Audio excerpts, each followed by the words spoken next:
Pemirsa, terima kasih Anda masih menyaksikan Gapai Kemuliaan dalam episode Ustadz Menjawab. Pak Kiai, kita lanjutkan ke pertanyaan berikutnya dari pemirsa Gapai Kemuliaan terkait tafsir Quran. Iya. Pak Kiai, dalam ilmu tafsir Al-Quran dan hadis, apa yang menentukan sebuah dalil bisa ditafsirkan secara tekstual dan kontekstual?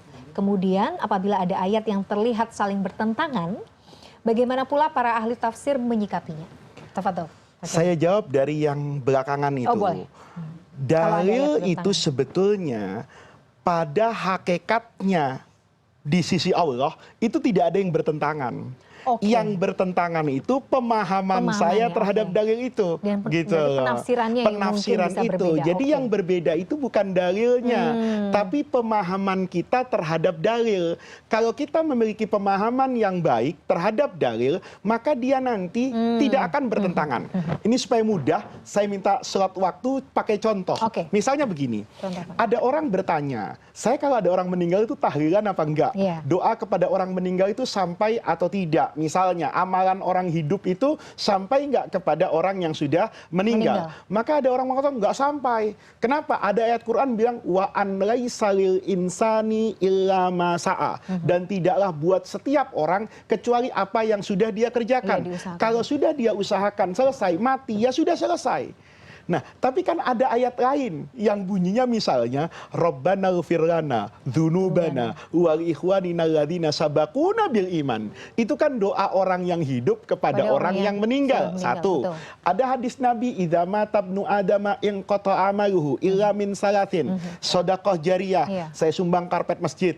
Au ilmin yuntafa'u bihi. Saya berharap apa yang ada Gapai Kemuliaan ini nanti menjadi pahala saya sampai jejak digital ini masih ada. Iya kan? Awaladin, walad itu anak saya, yad'u lahu. Maka dari kumpulan ini ulama mengatakan, oh iya, ada harta yang mungkin nanti pahalanya panjang, ada usaha yang nanti setelah kita meninggal tetap dicatat, ada anak yang kemudian nanti akan mendoakan kita, kemudian dari sini semua kita kumpulkan misalnya 3 ini, ulama mengatakan tidak ada dalil yang mengatakan bahwa orang yang hidup tidak bisa memberi manfaat kepada orang yang meninggal. Kenapa? Dari keseluruhan ayat ini sebetulnya ayat yang mengatakan wa an laisa lil insani illa ma sa'a itu kesempatan setiap orang untuk beramal soleh yang langsung dari dirinya itu dibatasi dengan hidupnya.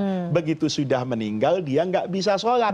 Tetapi tidak menutup kemungkinan kalau ada orang hidup yang mendapatkan manfaat dari orang tadi dan kemudian Allah berikan pahala yang sama dengan logika hukum sebab dan akibat. Sebab saya sholat, akibat orang itu mengajarkan saya sholat.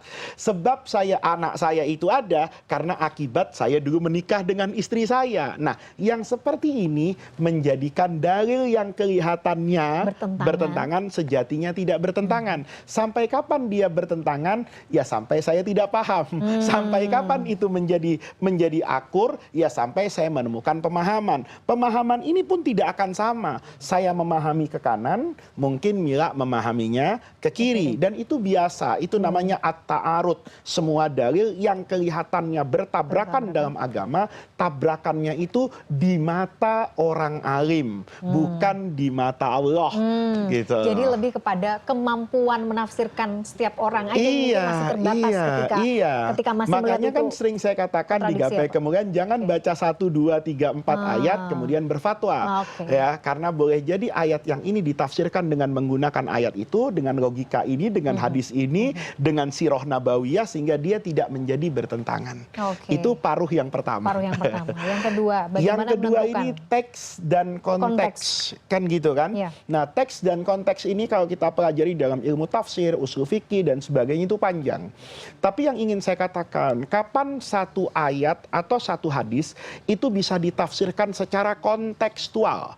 Yang pertama kata ulama, bahasa yang digunakan oleh Quran dan hadis itu bisa untuk menunjukkan bahwa dia bisa ditafsirkan secara kontekstual.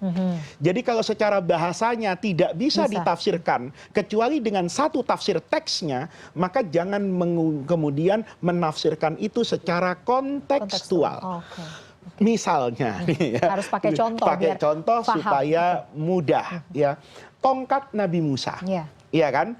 Ketika tongkat Nabi Musa itu dilempar, faidahiyah hayyatun tas'a, dia jadi ular, iya kan?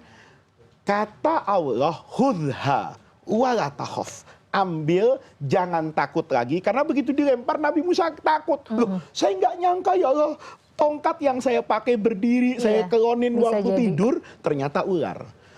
Kata Allah, hudha, ambil, wala takhaf, ada saya. Nah, apa artinya? Orang kemudian teksnya menceritakan tentang di antara mukjizat Nabi Musa.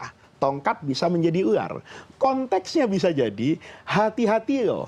Kalau kamu mengandalkan sesuatu dan lupa kepada Allah, bisa-bisa sesuatu itu menjadi seperti ular yang akan menerkam kamu.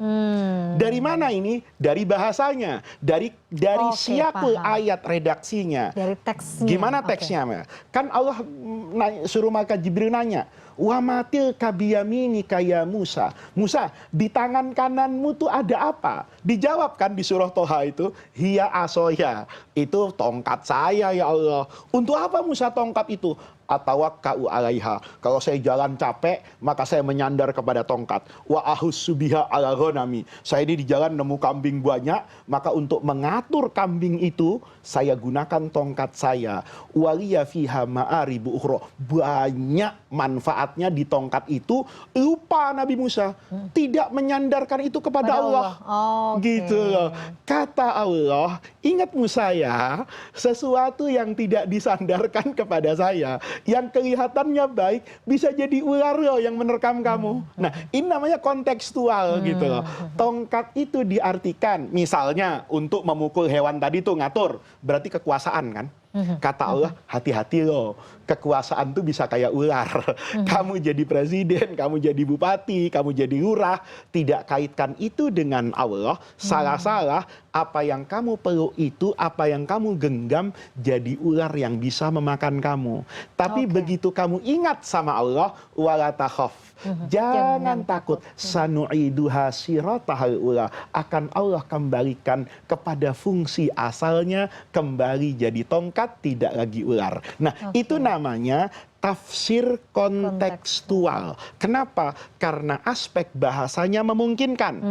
Kedua, tidak ada dalil yang mengunci pemahaman itu, atau tidak ada dalil yang bertentangan dengan tafsir itu. Gitu loh. Nah, ini penting sekali. Kalau kita jangan sampai membawa semua itu pada kontekstual, kemudian lepas dari teksnya. Dan jangan sampai kita selalu menafsirkan teksnya, tetapi lupa dengan konteksnya. Nah, untuk memahami itu, kunci yang pertama ngaji bahasa Arab. Betul. Ya, Ada pahami gurunya. dulu bahasa Kalau Arabnya.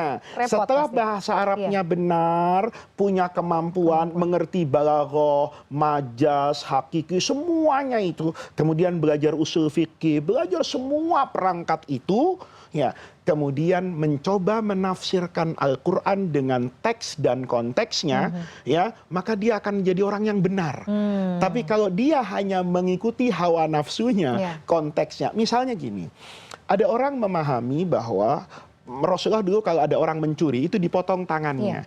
Kemudian dikatakan dipotong kekuasaannya, karena tangan ini kan sarana untuk mengambil. Maka sekarang tidak perlu orang itu dipotong tangannya, tetapi dipotong kekuasaannya. Kalau dia melakukan pencurian karena dia di kantor, karena jabatannya, cukup dipenjara saja, pecat dari jabatannya agar dia tidak punya kemampuan untuk itu. Ini kesannya kontekstual, tapi salah. Kenapa salah? Karena Nabi tidak mempraktekkan itu, gitu. Ada dalil yang mengunci itu untuk kembali kepada teksnya. Oke, mudah-mudahan bisa menjawab ya Pak ya. Iya, Tadi satu hari pertanyaan. mungkin dibuat Satu hari. tema khusus Oh lah ya, itu. baik. Pak Kiai, masih ada beberapa pertanyaan yang harus dijawab. Kita harus jeda dulu. Pemirsa jangan kemana-mana. Gapai Kemuliaan masih akan kembali setelah jeda yang satu ini.